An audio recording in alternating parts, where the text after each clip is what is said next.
হিন্দি হিন্দি হিন্দি আমি ইনভেস্টিগেশন এবং ইডির পাশে ঢুকবো না, সরি।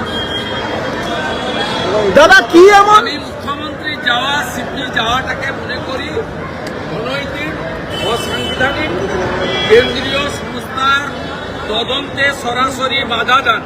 মুখ্যমন্ত্রী এর আগেও করেছেন, রাজীব কুমারের বাড়িতে রেড হওয়ার সময়, এবং তিনি 5 ঘন্টা ধর্ণা দিয়েছেন নিজাম প্যালেসে। আপনার যখন ফিরাদ আকিব সহ বেশ কয়েকজনকে গ্রেপ্তার করেছেন, এরা মুখ্যমন্ত্রীর অভ্যাসের মধ্যে পড়ে। রাজ্যের সাংবিধানিক অধিকার ক্যামেরা হাইড করলো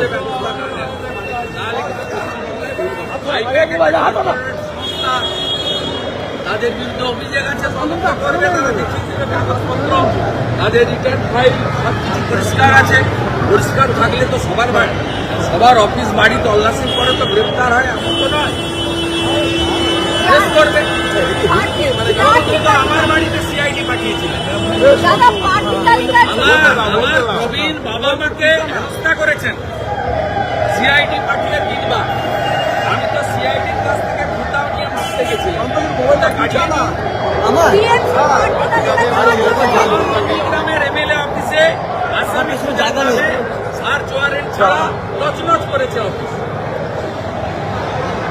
মুখ্যমন্ত্রীর মুখে এগুলো মানায় না। মুখ্যমন্ত্রী চ্যালেঞ্জ করলাম,